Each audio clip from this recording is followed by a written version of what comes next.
This is Vegeta8259, and today I'm going to be doing a review of the 1/100 scale no grade Gundam Astray red frame.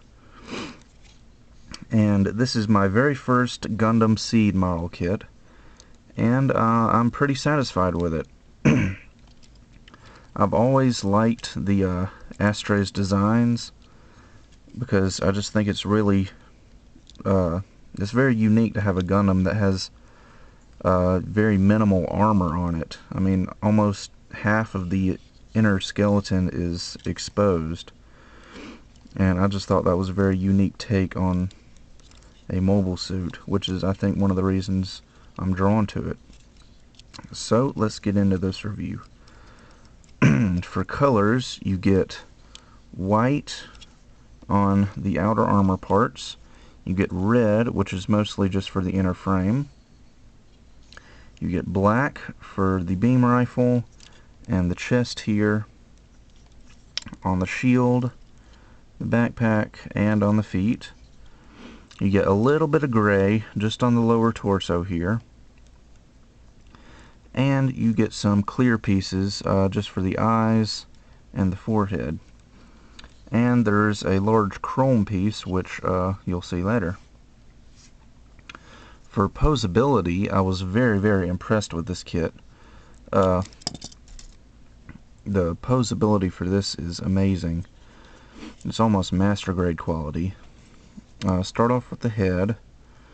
It's on just a single ball joint. It goes up, actually up quite a ways, down, rotates all the way 360, but because of the design, you're just going to have to be really careful with it. And,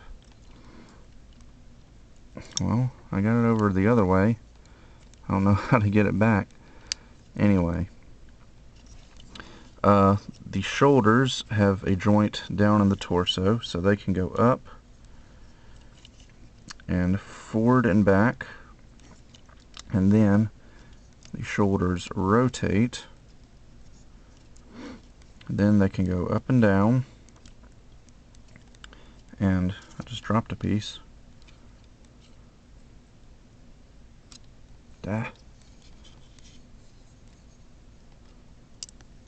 I'll just leave it off. Anyway, he rotates below the shoulders. He only has a single joint in his elbow. There's no double joint here.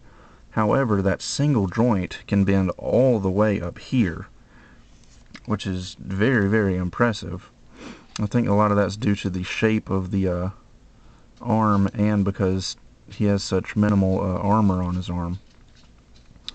Anyway, there's a joint right here in the forearm that lets the hand go up all the way like that. So, quite a bit of mobility there. And then the wrist is on just a regular ball joint. And the hands do not move, they're just a solid piece. He comes with several hands. He comes with this one, he comes with a hand for his gun, with a little trigger finger extended. And then his left hand, he comes with a hand for gripping the sheath of his sword. Let's see, what else? The torso is actually, I was surprised how much mobility the torso had. Has a ball joint inside the center of the torso, so it can go forward and back, side to side just a little bit. And then the waist can rotate 360, and I just dropped another piece. Seems a lot of the pieces are falling off on this guy. Anyway, the backpack has some movement.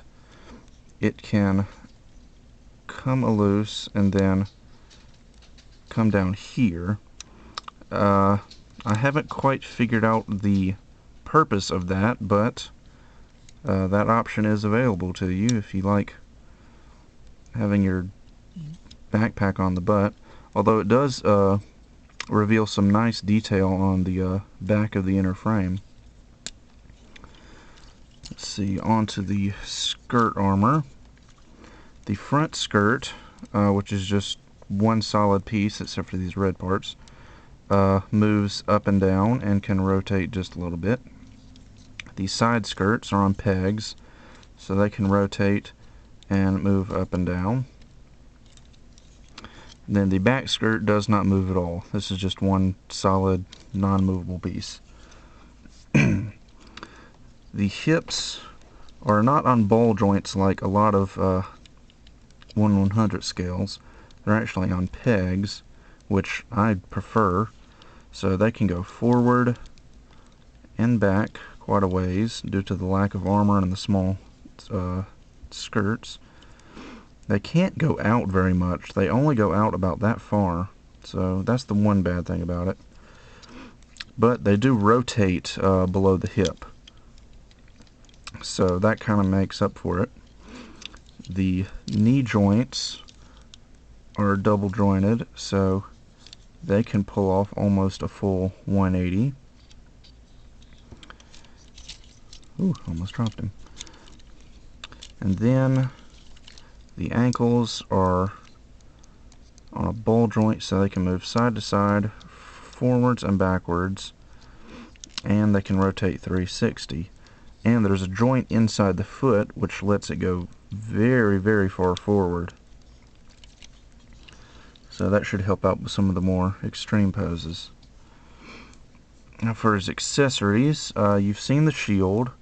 It's pretty basic. Doesn't have any moving parts other than the handle, which you can take out and put in either of these pegs.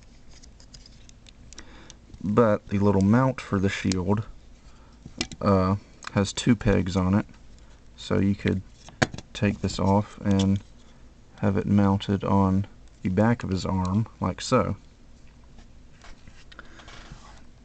Then he's got his beam rifle, which you saw earlier, which is a very unique looking beam rifle. This little handle right here moves side to side, and other than that, that's pretty much it. Doesn't have any other features other than just looking nice. He does come with 2 beam sabers, and they're a very, very unique shape. Just about everything about this mobile suit is unique. See, that are an oval rather than a circle. And the beams, which are very detailed, see, they have that nice texture on them. Fit right in nicely.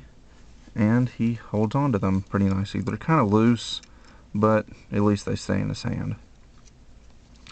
Now, for a lot of people, the big draw of this kit is the, I believe it's called the Gerber Astray. Anyway, this giant sword that the Astray comes with. You can connect it to his left side skirt. It can't go on the right side, only the left. Then you can take off his left hand, replace it with this one,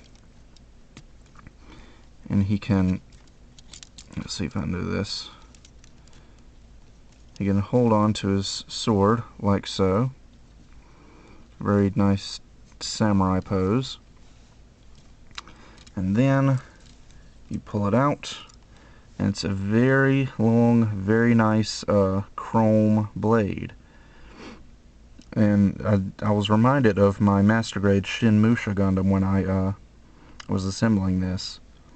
The only downside to this sword is that it's not molded in different colors. This handle is supposed to be red and gold, and the sheath is supposed to be red, white, and gold. But all of it's in white, and it doesn't come with stickers for it either, so you're going to have to paint all that yourself. Actually, I believe it comes with a couple stickers for the sheath, but not nearly enough to cover the whole thing. Anyway, a little detail about the inside of the sheath is that on the inside it's got some kanji written on the inside of the sword. Not really sure what it says. Some of you Gundam Seed fans probably know, but I don't, so. Anyway, the sword is very, very nice. And, I guess that's about it for this review. Oh wait, I forgot one more thing. It does come with a little figure of the pilot, and his little computer briefcase thingy. So, I guess that's about it for this review. For my first Gundam Seed kit, this was very, very nice. I like the fact that it's very, very poseable. I like the fact that it's got clear parts for the eyes, and it's got some nice weapons. So, that'll be it, and I will see you guys next time.